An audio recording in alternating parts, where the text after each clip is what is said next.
Chloe Bailey just shared some information that you definitely need to hear.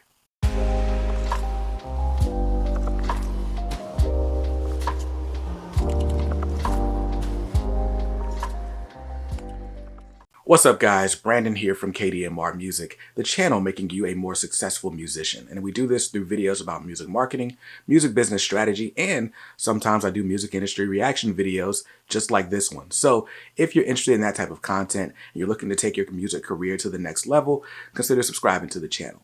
Now, I'm here to talk to you today about a video that I saw going around on social media. It's an interview that Chloe Bailey of Chloe and Halle, and I guess now just recently known as Chloe. She's doing solo work now.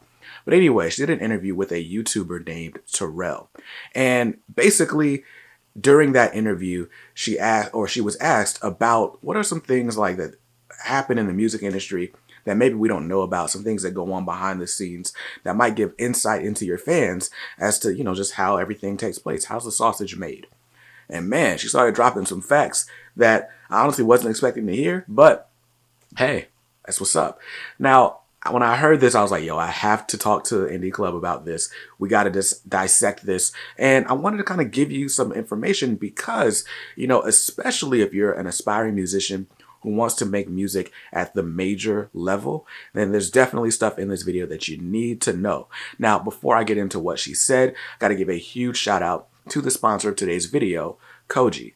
Now, you've heard me talk about Koji before. They are the best link in bio tool for musicians, and they actually help you to grow, engage, and monetize your fan base on social media. Now, that monetization part, that one's key. We're going to talk about it a little bit later. But yeah, so Koji's got a bunch of mini apps, and basically you place a link in your bio, and instead of just having a static link to a bunch of websites, you can actually use their mini apps to post all sorts of events and engaging content right in your social media bio, and just take things to the next level. But again, we'll talk about them a little bit more detail later. But for now, thanks so much to Koji for sponsoring this video. So again, I'm watching this interview and Chloe is just spilling all the tea, as they say, about the music industry's inner workings. And like I said, really issuing a warning to artists and producers who are aspiring to make music on a major level. And so I'm like, hey, look, I know most of my audience wants to be making music for a living. And so you need to know some of these dangers, some of these pitfalls that she's warning about. And you need to know how to work around them. So that's where Koji comes in, and that's why I'm so excited to bring you this video. Now, instead of just trying to recap everything she said, I'm going to actually show you the video. So let's take a look at what she says, and then we'll come back and talk about it. You can create music all day long, but it's like, especially if you're signed to a label, you can't control your release dates or when things get released.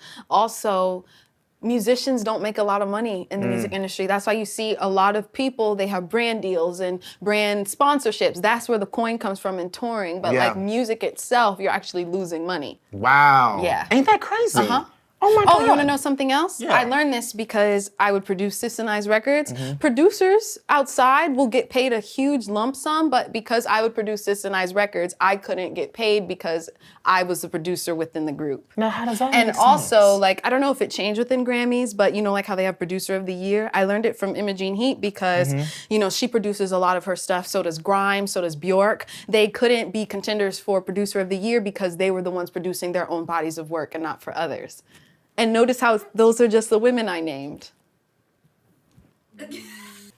All right, so there's three very distinct things that she talks about when it comes to making music on a major label that I think you really need to kind of think about, right? So the first one is she says, look, you can make all the music you want, but you can't control when that music comes out, right? When you are on a major label, the label is looking at you or viewing you as an investment, and they're not going to try to capitalize on that investment until they think the time is right. Like if you bought a bunch of Bitcoin today, you're not going to sell it tomorrow. You're going to watch the market, see what happens. Is the price going up? Let me go ahead and get the most value out of this before it starts to go down a little bit. And unfortunately, major labels are looking at you, their artist, as the same type of investment. So you might make some music that you think is super relevant to the time. You might even be talking about the new 2022 Tesla, right? Well, maybe the label doesn't think the song is going to do well, and so they put it on a shelf. And after a while, that song may not even be relevant anymore. It may not fit your style anymore.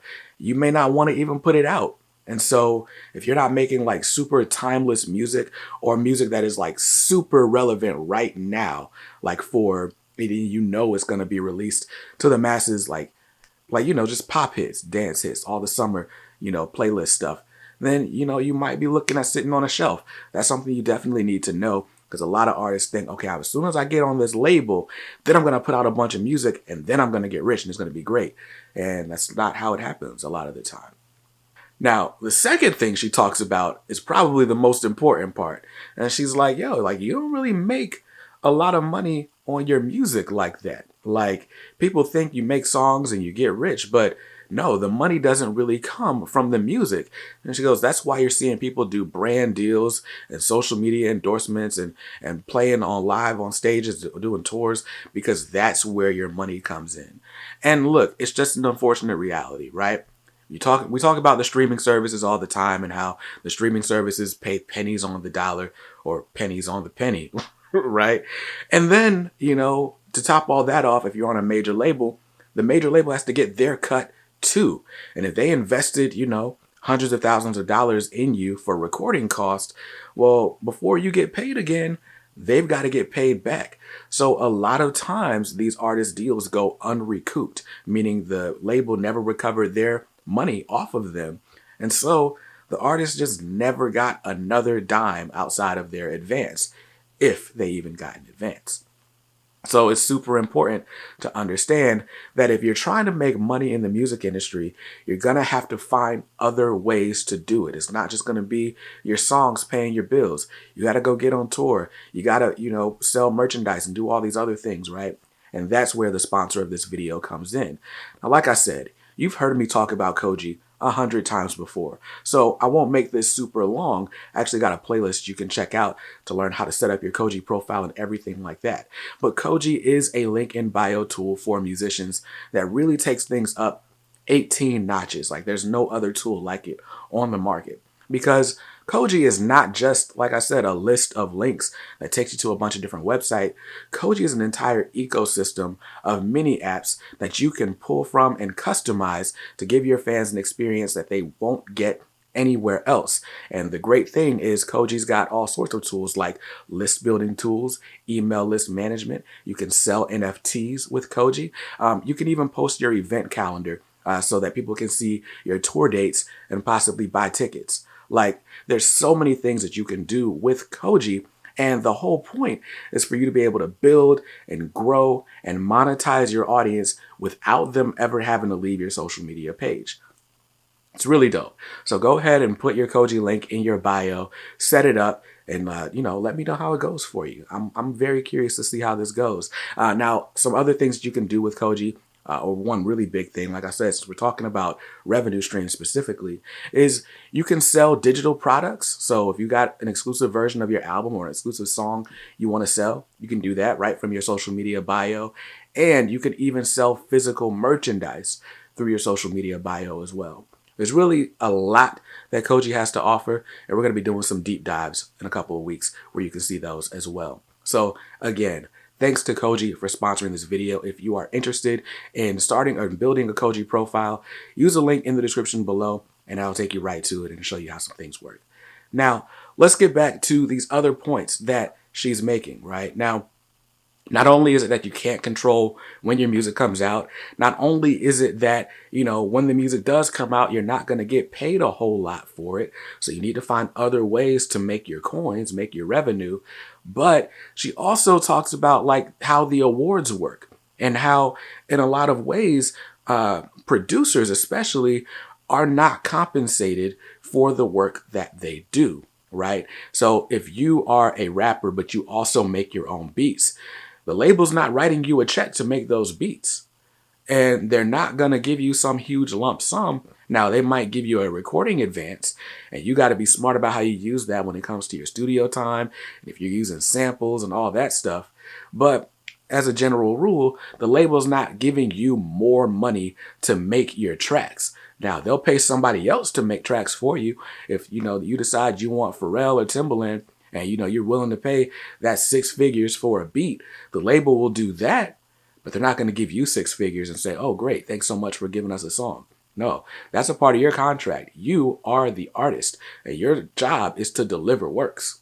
So just know that you're not going to get paid extra money for being a producer. And when award season rolls around, if you're a producer and you produce your own stuff, you're not necessarily going to be eligible for separate producer awards. You can still get Artist of the Year and stuff like that, but you're not going to get Best Rap Song and Producer of the Year if you just made your own stuff.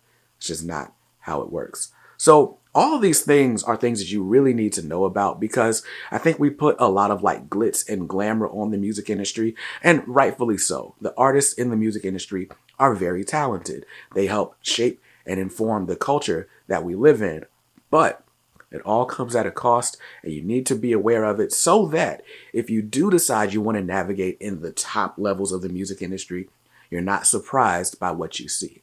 Now, I know that a great majority of you don't care to be Drake or Rihanna or Chloe Bailey even, but a lot of you just want to make a living with your music, and that's what this channel is for. So make sure you're subscribed to the channel for more tips. If you've got questions about how any of this stuff works, leave them in the comments below.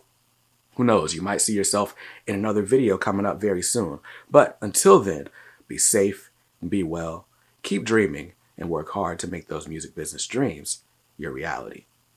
Peace.